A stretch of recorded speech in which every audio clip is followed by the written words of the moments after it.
Julián Viera cumplió 60 años el mismo día que su antiguo compañero de facultad, Esteban Soler, ganaba su tercer premio internacional de arquitectura.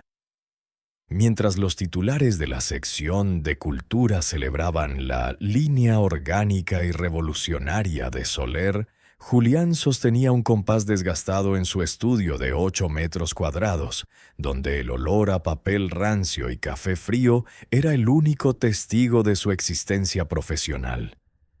Durante 40 años, la vida de Julián no había sido propia, sino un negativo fotográfico de la de Esteban. En la universidad ambos compartían el mismo entusiasmo, pero mientras Esteban poseía una arrogancia magnética que los profesores confundían con genio, Julián poseía una meticulosidad silenciosa que el mundo confundía con falta de ambición. Si Esteban diseñaba un museo en Doha que desafiaba las leyes de la gravedad, Julián sentía que su pequeño proyecto de remodelación de una biblioteca local era un insulto a la arquitectura.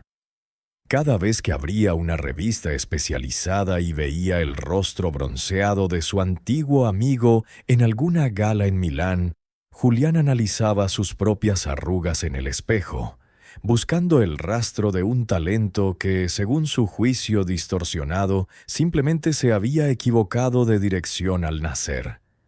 La comparación no es solo un sentimiento, es un parásito que altera la visión.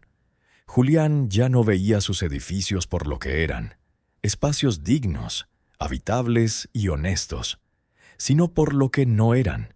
No eran icónicos, no eran vanguardistas, no eran Soler.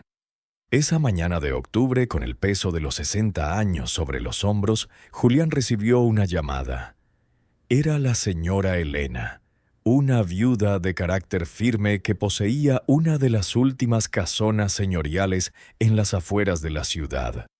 Un terreno codiciado por desarrolladores inmobiliarios que querían plantar allí torres de cristal sin alma. «Quiero que restaure la casa de mis abuelos, Julián», le dijo ella cuando se reunieron bajo un porche devorado por la hiedra. «He visto su trabajo. Usted no intenta gritar por encima del paisaje. Usted sabe escuchar a las piedras». Julián, sin embargo, no la escuchó realmente. En su mente, dominada por la sombra de Esteban, vio una oportunidad de redención. «Esta es mi oportunidad», pensó con una ambición febril. «Haré algo tan radical, tan disruptivo, que incluso Soler tendrá que detenerse a mirar». Pasó las siguientes semanas en un estado de manía. Llenó cuadernos enteros con bocetos de estructuras voladas, ángulos imposibles de titanio y claraboyas que pretendían fragmentar la luz de forma violenta. Intentaba forzar un lenguaje que no era el suyo.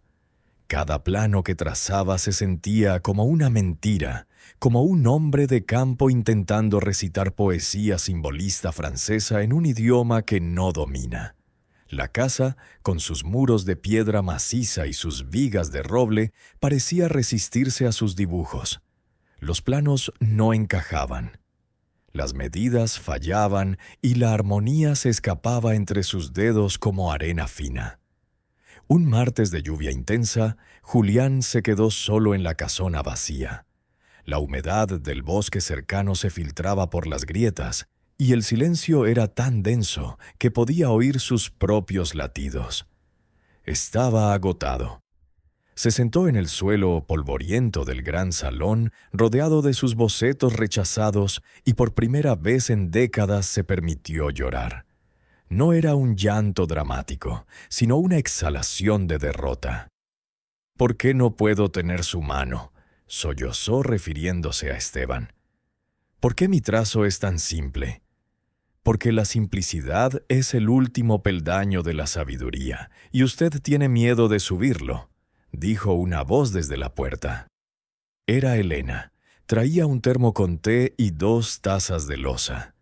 Se sentó a su lado, ignorando la dignidad de su falda de seda sobre el polvo.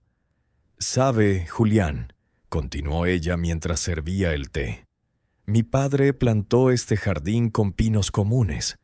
Todos los vecinos del valle plantaron robles y cedros del Líbano porque decían que eran más majestuosos, más dignos de una entrada señorial. Los robles crecieron lentos y hermosos, eran el orgullo de la región.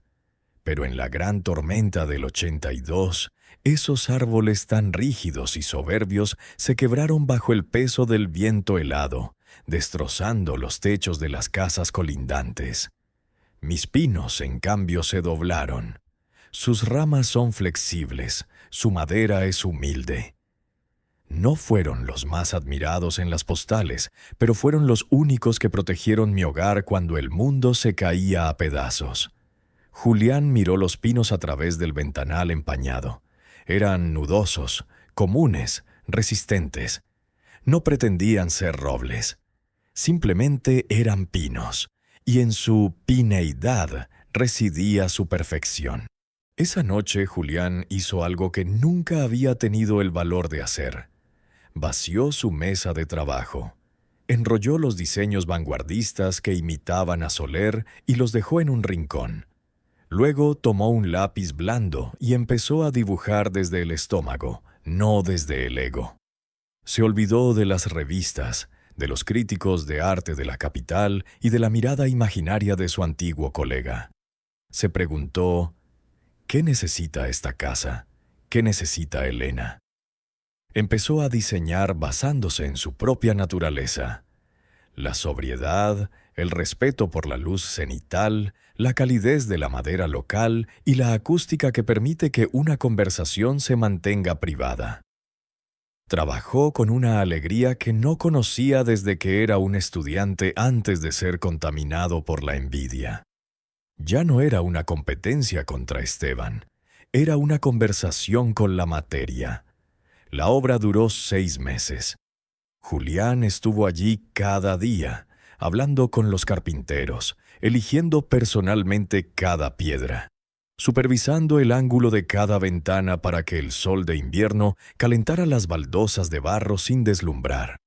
No buscaba una declaración de estilo, buscaba una verdad.